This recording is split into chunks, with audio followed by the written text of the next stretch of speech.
Qual é a origem do coelho da Páscoa e dos ovos de Páscoa?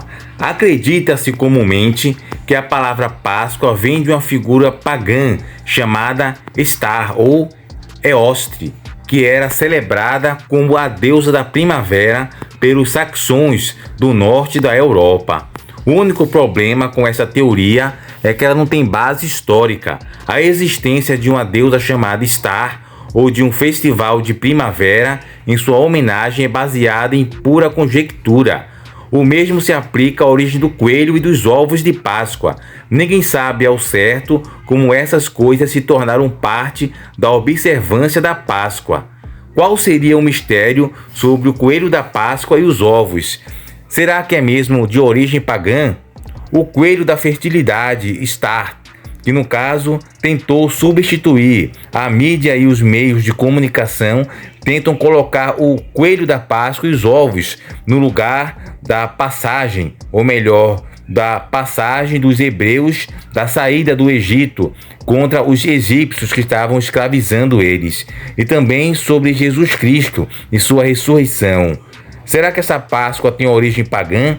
Vamos analisar neste vídeo. Antes, peço que você deixe seu comentário e também seu like, pois é muito importante. Vamos verificar agora um vídeo do doutor, filósofo e arqueólogo e também pastor Rodrigo Silva. Há duas coisas que vêm do paganismo que eu não posso aceitar. Letra A.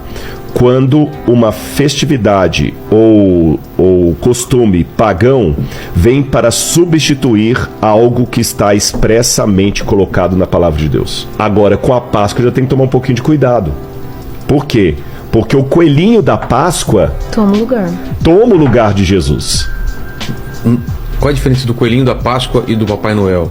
Boa, o Papai Noel não... boa. O Papai Noel também... Aí, por isso que eu tenho que falar que não é indistintamente aceitar tudo.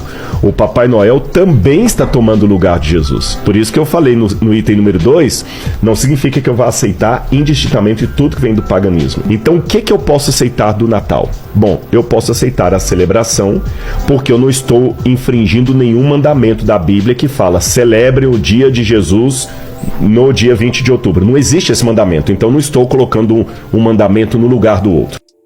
Ou seja, não foi apenas o coelho, o Star, mas também o São Nicolau, o Papai Noel. O máximo que podemos dizer é que a palavra Páscoa provavelmente está relacionada à palavra leste ou Ost em alemão, em que os saxões tinham um mês que chamavam de Elstermonat.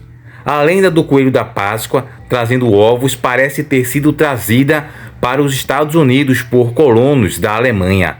A tradição alemã do coelho da Páscoa, ou Star, migrou para a América na década de 1700, acompanhando imigrantes alemães, muitos dos quais se estabeleceram na Pensilvânia. Nos últimos 200 anos, o coelho da Páscoa se tornou o símbolo comercialmente mais reconhecido da Páscoa nos Estados Unidos. Outros países usam outros animais como símbolo da Páscoa, como o cuco na Suíça. Na lenda, o coelho da Páscoa, também chamado de lebre da Páscoa e coelho da primavera, traz cestas cheias de ovos coloridos, doce e às vezes brinquedos para as casas das crianças na noite anterior à Páscoa, da mesma forma que se diz que o Papai Noel entrega presentes na véspera de Natal. O coelho da Páscoa coloca as cestas em um local designado, onde as esconde em um lugar da casa ou do jardim para as crianças encontrarem quando acordam de manhã, dando origem à tradição de caça aos ovos de Páscoa. Obviamente, nada disso vem da Bíblia. Porém, fica uma reflexão: os pais cristãos devem permitir que seus filhos participem de atividades tradicionais que façam referência ao coelho da Páscoa? Esta é uma questão com a qual tanto pais quanto líderes religiosos se debatem. Não há nada essencial ou essencialmente maligno no coelho da Páscoa. O importante é o nosso foco. Se o nosso foco estiver em Cristo e não no coelho da Páscoa, nossos filhos entenderão que, assim como o Papai Noel, o coelho da Páscoa é apenas um símbolo. A Páscoa deve ser um momento para refletir e celebrar a ressurreição de Cristo. Pois isso mesmo, o mais importante é a ressurreição de Jesus Cristo, que é o fundamento da fé cristã. Paulo inicia o capítulo 15 reafirmando a ressurreição de Jesus como alicerce da fé cristã. Ele destaca que se Cristo não ressuscitou, nossa pregação e fé são inúteis. A ressurreição de Jesus é a garantia de que, assim como ele venceu a morte, também quem crê nele serão ressuscitados para a vida eterna. Então a gente tem que observar sempre Jesus Cristo.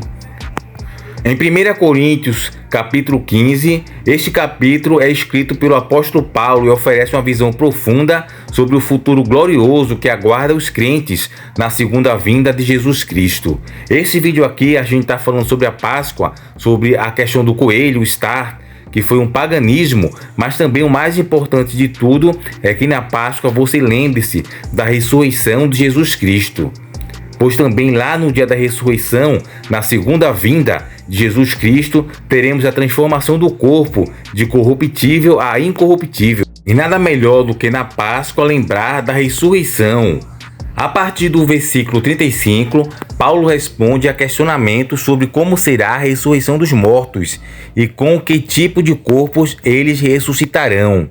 Ele utiliza a analogia da semente que, ao ser plantada, morre para dar lugar a uma nova planta. Assim, o corpo terreno é semeado em corrupção, mas ressuscitará em incorrupção. Ou seja, o corpo natural será transformado em um corpo espiritual, adequado para a eternidade. Isso mesmo, para que a gente possa, no caso, viver a vida eterna em um corpo transformado.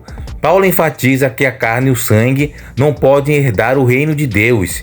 Isso significa que o corpo atual, sujeito à morte e à decadência, não é compatível com a vida eterna. Portanto, na ressurreição, os crentes receberão corpos glorificados, livres da corrupção e da morte. Eu fiz aqui um vídeo específico falando sobre esse assunto. Em breve, eu vou, no caso, editar e postar aqui no canal. Então já deixa atento e já ativa o sino de notificação. E aproveitando todo esse tema sobre Páscoa, a ressurreição, Jesus Cristo, o coelho Star, o paganismo, que tal falar agora sobre o estado atual dos mortos, já que a gente está falando da ressurreição de Jesus Cristo? Você já se perguntou como estão os mortos nesse momento, de acordo com a Bíblia? Será que ela responde? Eles já estão no paraíso, recebendo o galardão, ou estão em um sono? A Bíblia ensina que após a morte, o corpo retorna ao pó, enquanto o espírito volta a Deus. Eclesiastes, capítulo 12, verso 7. Os mortos aguardam a ressurreição, quando espírito e corpo serão reunidos. Essa esperança está fundamentada na promessa de Jesus, de que todos os que estão nos túmulos ouvirão sua voz e sairão. Os que fizeram bem para a ressurreição da vida e os que fizeram mal para a ressurreição da condenação. João capítulo 5, verso 28 ao 29. E como será a vitória final sobre a morte? Nos versículos finais de 1 Coríntios 15, Paulo proclama a vitória definitiva sobre a morte. Tragada foi a morte na vitória. Onde está a morte, o teu aguilhão? 1 Coríntios capítulo 15, 54 ao 55. Essa declaração celebra a conquista de Cristo sobre a morte e a promessa de vida eterna para os que nele creem. A certeza da ressurreição deve impactar a maneira como vivemos. Paulo concluiu o capítulo exortando os crentes a serem firmes, constantes e abundantes na obra do Senhor, sabendo que no Senhor o trabalho não é em vão. A esperança da ressurreição nos motiva a viver com propósito e dedicação à vontade de Deus. Em resumo, a ressurreição dos mortos e a transformação do corpo são verdades centrais da fé cristã, oferecendo esperança e consolo diante da morte.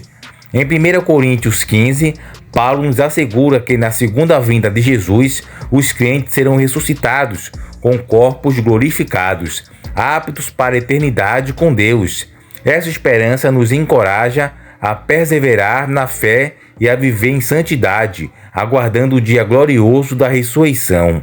E por isso que é sempre bom falar de Jesus na época de Páscoa. O coelho ele tentou, no caso, tomar o lugar de Jesus, como também São Nicolau, o Papai Noel. Porém, Jesus sempre será o centro tanto do Natal, apesar dele não ter nascido no dia 25 de dezembro, como também da Páscoa, que todos eles celebram a ressurreição de Jesus Cristo para nos lembrar que todos os mortos irão ressuscitar, nossos entes queridos que já se foram. Então que Deus abençoe você grandemente, nossos pais, todas essas pessoas, entes queridos que viveram com a gente, que aceitaram a Jesus Cristo como Salvador, estão apenas aguardando na sepultura, no túmulo, quando Jesus Cristo voltar em sua segunda vinda e dar o comando. E eles, no caso, ressuscitarão. O corpo se unirá ao espírito e, voltando à consciência, à alma, eles terão um corpo glorificado. Então que essa Páscoa sirva de mensagem para você se lembrar sempre de Jesus Cristo. E que a Páscoa, a mídia no caso, não divulga a Páscoa muito como Jesus Cristo. Existe a questão da Paixão de Cristo em Nova Jerusalém, tudo isso, mas muitos não focam bastante em Jesus. Então o foco maior tem que ser em Jesus, na ressurreição. Se esse vídeo edificou sua fé, não se esqueça de curtir, compartilhar e se inscrever no canal para mais conteúdos como esse. Fiquem todos com Deus e com nosso Senhor glorioso Jesus Cristo e até o próximo vídeo.